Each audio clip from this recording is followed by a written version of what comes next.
Ever wish you could just sit down with someone, someone who spent 20 years picking the brains of legends like Henry Ford, Thomas Edison, folks like that? Sounds like a dream dinner party. Right. But we kind of have the next best thing, because that's exactly what Napoleon Hill did. He took all those conversations, all that wisdom, and crammed it into his book, Think and Grow Rich.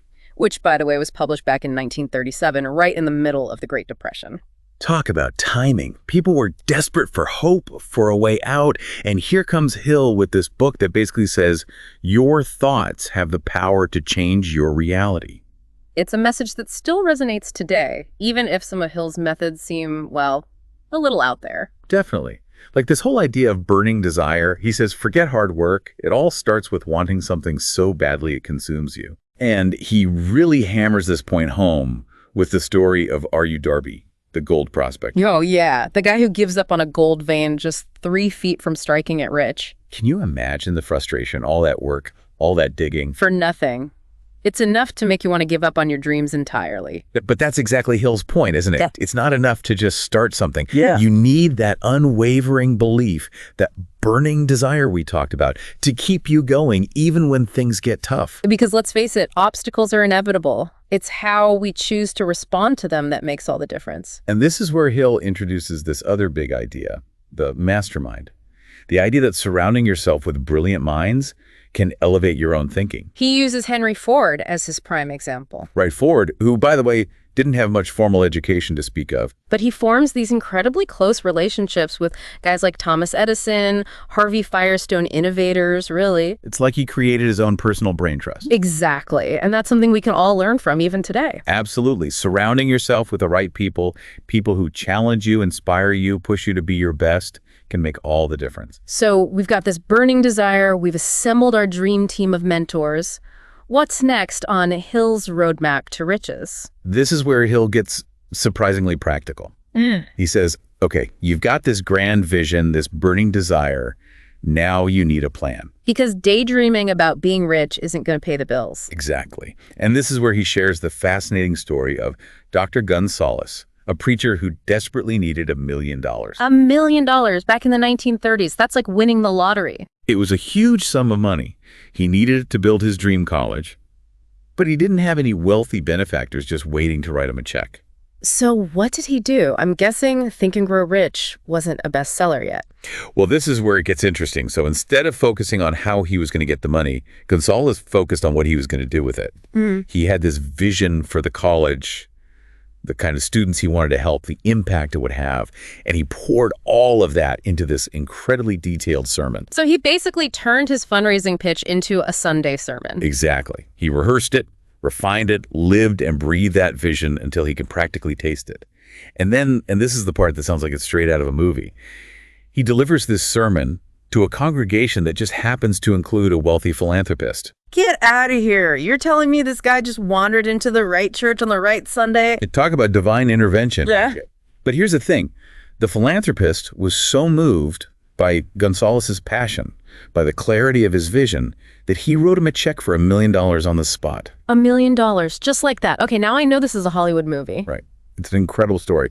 But I think even if we set aside the $1 million miracle, there's a really important lesson here about the power of specificity, of really drilling down into the why of your goal. Not just what you want to achieve, but the impact it will have, the good it will do. It's about tapping into something bigger than yourself, a purpose, a mission.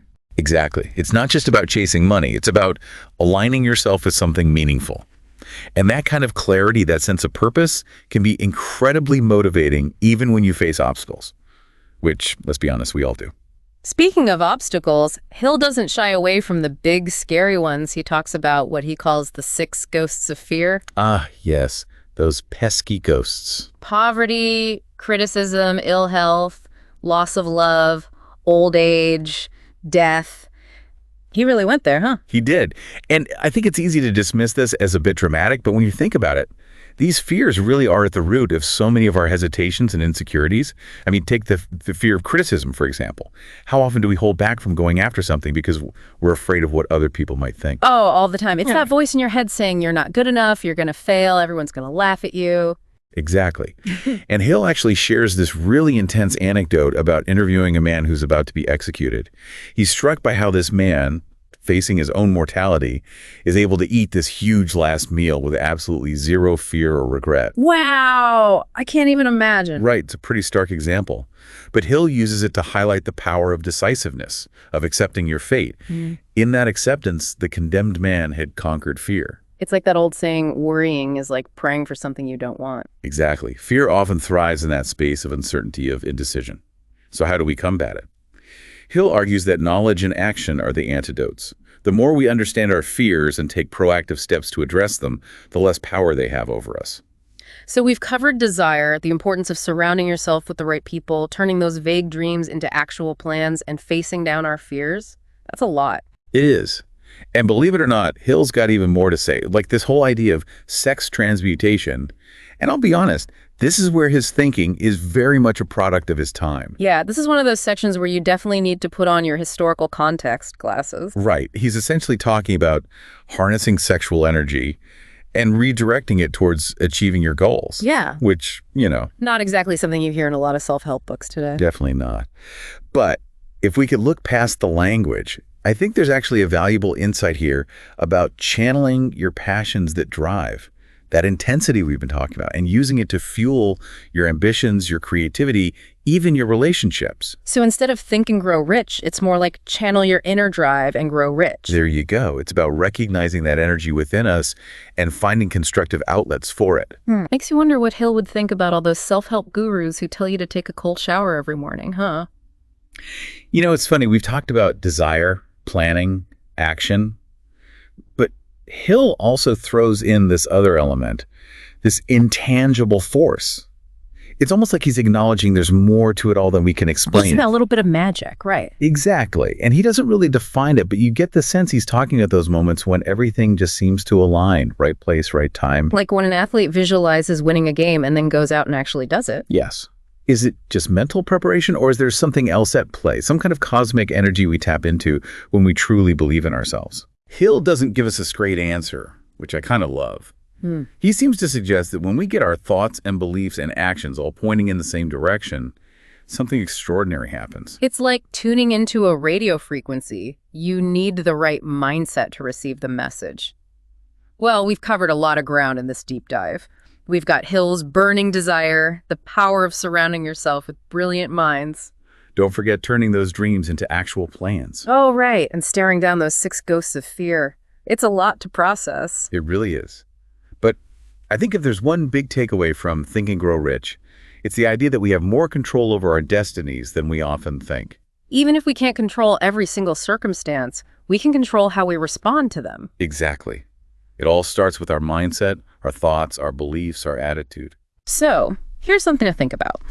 Forget Hill's definition of riches for a second. What does success actually mean to you? What's that burning desire that keeps you up at night? Because as Hill reminds us, the only real limitations are the ones we set for ourselves.